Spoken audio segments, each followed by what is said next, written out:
Is very good morning ಎಲ್ಲರಿಗೂ. ಇವತ್ತು ಬೆಳಗ್ಗೆಯಿಂದನೇ ವ್ಲಾಗ್ನ ಸ್ಟಾರ್ಟ್ ಮಾಡಿದ್ದೀನಿ. ಇವಾಗೊಂದು 6 o'clock ಆಗಿರಬೇಕು. ರಾಕಿನ ಕರ್ಕೊಂಡು ಆಚೆ ಬಂದೆ. ಸೊ ಇನ್ನೂ ಫುಲ್ಲು ನಿದ್ದೆಗಣ್ಣಿನ ಮುಖನೂ ಕೂಡ ತೊಳೆದಿಲ್ಲ. ಬನ್ನಿ ಇವತ್ತಿನ ದಿನ ಹೇಗಿರುತ್ತೆ ಅಂತ ನೋಡೋಣ. ಹಾಗೆಯೇ ಇನ್ನೂ ಯಾರು ನನ್ನ ಚಾನಲ್ನ ಸಬ್ಸ್ಕ್ರೈಬ್ ಮಾಡದೆ ನೋಡ್ತಿದ್ದೀರಾ ಅಂದರೆ ಪ್ಲೀಸ್ ಸಬ್ಸ್ಕ್ರೈಬ್ ಮಾಡಿಕೊಂಡು ಸಪೋರ್ಟ್ ಮಾಡಿ.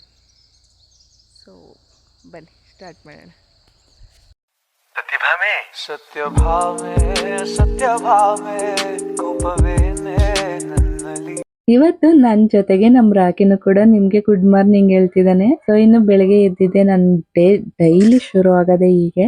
ಶಿವು ಬೇಗ ಎದ್ದು ಆಚೆ ಹೋಗ್ಬಿಟ್ಟಿರ್ತಾರೆ. ಇನ್ನು ನಾನು ಸ್ವಲ್ಪ ಹೊತ್ತು ಮಲ್ಕೊಂಡಿರ್ತೀನಿ. ಮಲ್ಕೊಳ್ಳೋಣ ಅಂತ ಇದ್ರು ನಮ್ಮ ಮನೇಲಿ ನಮ್ಮ ಅತ್ತೆ ನಮ್ಮ ಅವ್ವ ಶಿವು ಯಾರು ಕೇಳದೆ ಇದ್ರು ಇವನ್ ಬಿಡಲ್ಲ. ಟೈಮ್ ಆಯ್ತು ಎದಳು ಅಂತ ಎಬ್ರಿಸ್ತಾ ಇರ್ತಾನೆ ಅಂತ ಕಿಲಾಡಿ ಇವನು. ಇನ್ನು ಅವನು ಎಬ್ರಿಸೋದೆ ಅವನು ಒಂದಷ್ಟೊತ್ತು ಹಿಂಗೆ ಮುದ್ದ ಹಾಡಬೇಕು, ಇಲ್ಲಾಂದ್ರೆ ಅವ್ನಿಗೆ ಸಮಾಧಾನ ಆಗಲ್ಲ. ಹಾಗೇನೆ ನನಗೂ ಕೂಡ ಸಮಾಧಾನ ಆಗಲ್ಲ. ನೋಡಿ ಎತ್ಕೊಂಡು ಹಿಂಗೆ ಮುದ್ದಾಡಿಸ್ಕೊಂಡು ಅವನ ಮಸಾಜ್ ಮಾಡ್ಕೊಂಡು ಮಾತಾಡ್ತಾ ಇದ್ರೆ ನೋಡಿ ಹೆಂಗ್ ಮಲ್ಕೊಂತಾನೆ. ನನ್ನ ದೃಷ್ಟಿನೇ ಬೀಳುತ್ತೆ ಅವನಿಗಂತೂ. ಇನ್ನು ಹಿಂಗೆ ಮಸಾಜ್ ಮಾಡ್ತಿದ್ರೆ ಯಾವ್ದೋ ಪಕ್ಕದಲ್ಲಿ ಕೋಳಿ ಸೌಂಡ್ ಮಾಡ್ಬಿಡ್ತಪ್ಪ. ನೋಡಿ ಹೆಂಗ್ ಆಡ್ತಾನೆ ಅಂತ.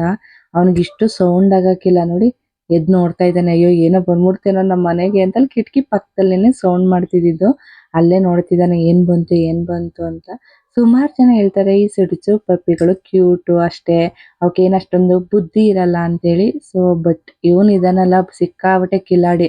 ನಮ್ ಗೇಟ್ ಓಪನ್ ಮಾಡಿದ್ದೆ ಸಾಕು, ಮನೆ ಬಾಗ್ಲಿಗೆ ಬಂದಿರ್ತಾರ ಇಲ್ವೋ ಇವನು ಇಲ್ಲೇ ಶುರು ಮಾಡ್ಕೊಬಿಡ್ತಾನೆ ಬೊಗ್ಲಕ್ಕೆ. ಪಾಪ ಅವ್ರು ಎದ್ರಿಕೊಂಡು ಅಲ್ಲೇ ನಿಂತ್ಕೊಡ್ಬೇಕು, ಹಂಗ್ ಆಡತಾನೆ ಇವನು. ಮನೆ ಮೇಲೂ ಅಷ್ಟೇ, ಇವಾಗ ಕೋತಿಗಳಂತೂ ಜಾಸ್ತಿ ಆಗ್ಬಿಟ್ಟವ. ಇನ್ನು ನಾವು ಬಂದ್ರೆ ಸಾಕು, ನಮ್ಗೆ ಗೊತ್ತಾಗುತ್ತೆ ಇಲ್ವೋ ಇವನ್ ಗೊತ್ತಾಗತ್ತಲ್ಲ, ಇವನ್ ಬಗಳದ್ಮೇಲೆ ನಮ್ಗೆ ಗೊತ್ತಾಗುತ್ತೆ ಓ ಕೋತಿಗಳು ಬಂದಿದೆ ಅಂತ. ಅಷ್ಟು ಬ್ರಿಲಿಯಂಟ್ ಇದ್ದಾನೆ ಇವನ್ ಮಾತ್ರ. ನಮ್ಮ ಮನೆಗೆ ಯಾರು ಕೂಡ ಹೊಸಬ್ರು ಬರಂಗೇ ಇಲ್ಲ.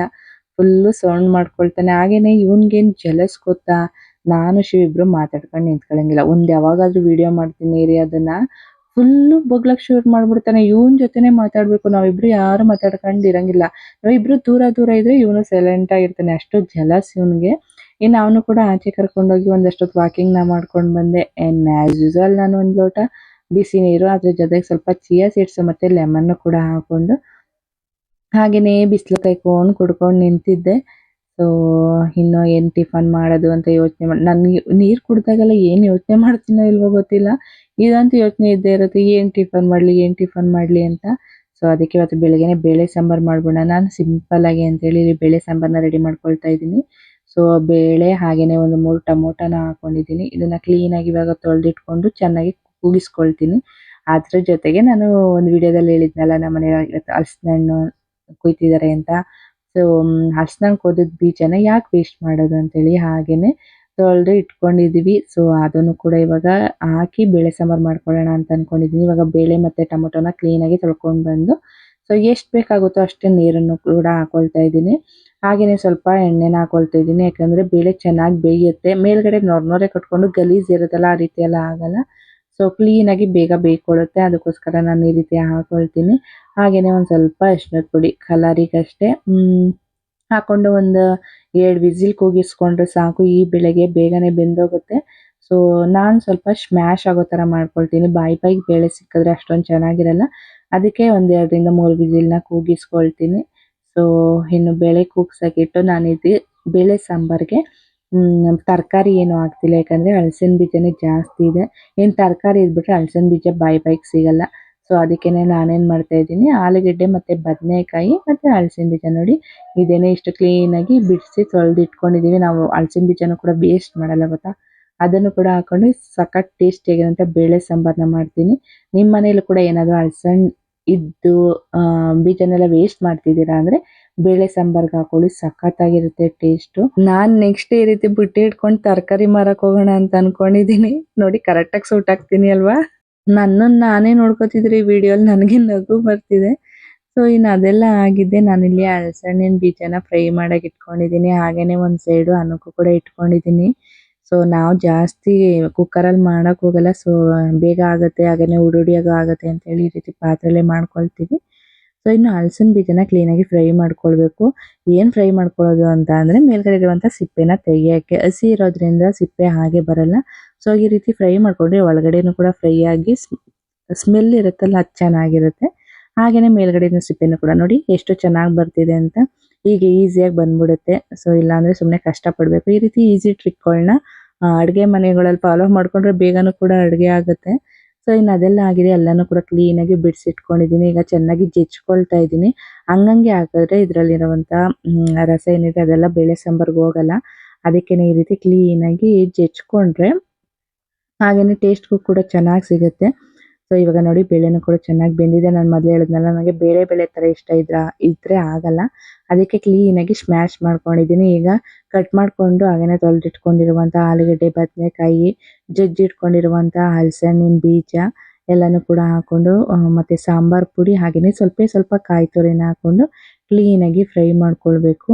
ಸೊ ಇವಾಗ ಒಗ್ಗರಣೆಗೋಸ್ಕರ ನಾನಿಲ್ಲಿ ಒಂದು 2 ಟೇಬಲ್ ಸ್ಪೂನ್ ಆಗುವಷ್ಟು ಎಣ್ಣೆ, ಸಾಸಿವೆ, ಕರಿಬೇವಿನ ಸೊಪ್ಪು, ಬೆಳ್ಳುಳ್ಳಿ ಮತ್ತು ಈರುಳ್ಳಿನೂ ಕೂಡ ಹಾಕ್ಕೊಂಡು ಕ್ಲೀನಾಗಿ ಫ್ರೈ ಮಾಡ್ಕೊಳ್ತಾ ಇದ್ದೀನಿ. ಸೊ ಇದನ್ನೆಲ್ಲ ಫ್ರೈ ಮಾಡ್ಕೊಂಡಿದ್ದಾದ್ಮೇಲೆ ನಾವು ಕುದಿಸಿಟ್ಕೊಂಡಿದ್ದೀವಲ್ಲ ಬೇಳೆ ಸಾಂಬಾರು, ಅದನ್ನು ಇದಕ್ಕೆ ಹಾಕ್ಕೊಂಡು ಮತ್ತು ರುಚಿಗೆ ತಕ್ಕಷ್ಟು ಉಪ್ಪನ್ನ ಹಾಕ್ಕೊಂಡ್ರೆ ಸಖತ್ ಟೇಸ್ಟಿಯಾಗಿರುವಂಥ ಬೇಳೆ ಸಾಂಬಾರು ರೆಡಿ ಆಗುತ್ತೆ.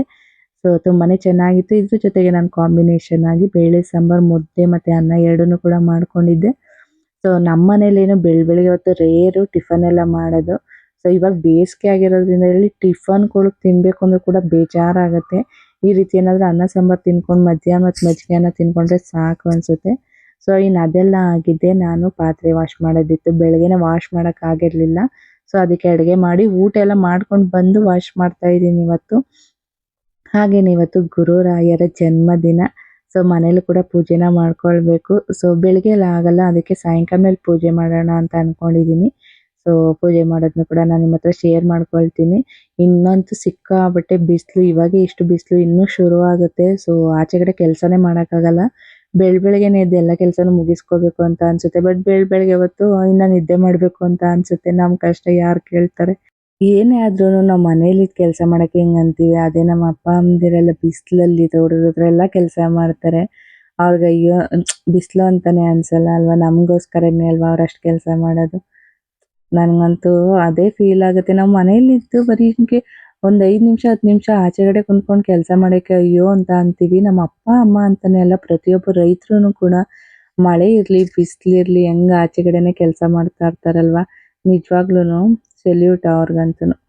ಇನ್ನು ಅದೆಲ್ಲ ಆಗಿದ್ದೆ, ಪಾತ್ರೆ ಎಲ್ಲ ವಾಶ್ ಮಾಡಿದ್ದಾದ್ಮೇಲೆ ಸ್ವಲ್ಪ ಬಟ್ಟೆ ಇದ್ದು ಅಷ್ಟೇ. ಸೊ ಅದನ್ನು ಕೂಡ ವಾಶ್ ಮಾಡ್ಕೊಬಿಡೋಣ ಅಂತೇಳಿ ಇಲ್ಲಿ ವಾಶ್ ಮಾಡ್ಕೊಳ್ತಾ ಇದ್ದೀನಿ. ಸೊ ಇನ್ನು ಬಟ್ಟೆ ಎಲ್ಲ ವಾಶ್ ಮಾಡಿ ಅದನ್ನೆಲ್ಲ ಬಿಸಿಲಿಗೆ ಹಾಕಿದ್ಮೇಲೆ ಫುಲ್ಲು ಮನೆ ಕೆಲಸ ಶುರು ಮಾಡ್ಕೊಳ್ಬೇಕು. ಇನ್ನು ಮನೆ ಮುಂದೆನೂ ಕೂಡ ತೊಳೆದಿಲ್ಲ, ಹಾಗೆಯೇ ಮನೆ ಕಸ ಗುಡಿಸಿ ಮನೆಯೆಲ್ಲ ಒರೆಸಿ. ಸೊ ಸಂಜೆ ಮೇಲೆ ಪೂಜೆ ಮಾಡೋಣ ಅಂದರೆ ಇದೇ ಸೋಂಬೇರಿ ಆಗ್ಬಿಡ್ತೀವಿ. ಬೆಳಗ್ಗೆಲೇ ಆದ್ರೇ ಬೇಗ ಮಾಡ್ಕೊಳ್ತೀವಿ. ಇನ್ನು ಸಂಜೆ ಮೇಲೆ ಪೂಜೆ ಅಯ್ಯೋ ಇನ್ನೂ ಟೈಮ್ ಇದೆ ಅಂದ್ಕೊಂಡು ಸಂಜೆನೇ ಆಗ್ಬಿಡುತ್ತೆ. ಎಷ್ಟು ಬೇಗ ಆಗುತ್ತೆ ಅಂತಲೇ ಗೊತ್ತಾಗಲ್ಲ. ಸೊ ಇನ್ನು ಕ್ಲಿಪ್ನೆಲ್ಲ ಹಾಕ್ತಾಯಿದ್ದೀನಿ. ಇವಾಗ ಬಿಸಿಲು ಜೊತೆಗೆ ಗಾಳಿ ಬರ್ತಾನೂ ಕೂಡ ಜಾಸ್ತಿ. ಸೊ ಅದಕ್ಕೇ ಬಟ್ಟೆ ಎಲ್ಲ ಒಣಗಾಕಿ ಬಿಸಿಲಿಗೆ ಕ್ಲಿಪ್ಪೆಲ್ಲ ಹಾಕಿ ನೆಕ್ಸ್ಟು ಮನೆ ಮುಂದೆಗಡೆ ಕಸನೂ ಕೂಡ ಗುಡಿಸಿಲ್ಲ ಗೊತ್ತಾ ಇವತ್ತು, ಅಷ್ಟು ಸೋಂಬೇರಿ ಆಗಿಬಿಟ್ಟಿದ್ದೆ. ಸೊ ಅದನ್ನು ಕೂಡ ಗುಡಿಸ್ಕೊಂಡು ಕ್ಲೀನಾಗಿ ಇವಾಗ ತೊಳ್ಕೊಳ್ಬೇಕು. ಸೊ ಏನು ಕಸ ಎಲ್ಲ ಗುಡಿಸಿ ತೊಳೆದು ಹಾಗೆಯೇ ಮನೆ ಕಸ ಗುಡಿಸಿ ಪೂಜೆ ಎಲ್ಲ ಮಾಡೋಷ್ಟರಲ್ಲೇ ಒಂದು ಸಂಜೆ ಆಯಿತು. ಒಂದು 5 to 6 o'clock ಆಯಿತು ನಾನು ಪೂಜೆ ಮಾಡೋಷ್ಟರಲ್ಲಿ. ಇನ್ನು ಮನೆ ಕಸ ಎಲ್ಲ ಗುಡಿಸಿ ಎಲ್ಲ ಆಗಿ ನಾನು ಕೂಡ ಸ್ನಾನ ಮಾಡ್ಕೊಂಡು ಬಂದು ರಂಗೋಲಿ ಬಿಡಿಸಿರ್ಲಿಲ್ಲ. ಸೊ ರಂಗೋಲಿ ಬಿಟ್ಕೊಳ್ಳೋಣ ಅಂತೇಳಿ ಇಲ್ಲಿ ರಂಗೋಲಿನ ಬಿಡಿಸ್ತಾ ಇದ್ದೀನಿ. ಸೊ ಇನ್ನು ರಂಗೋಲಿ ಎಲ್ಲ ಬಿಡಿಸ್ಕೊಂಡು ಸಿಂಪಲ್ಲಾಗಿ ಮನೆಯಲ್ಲೂ ಕೂಡ ಪೂಜೆನ ಮಾಡಿಕೊಂಡೆ.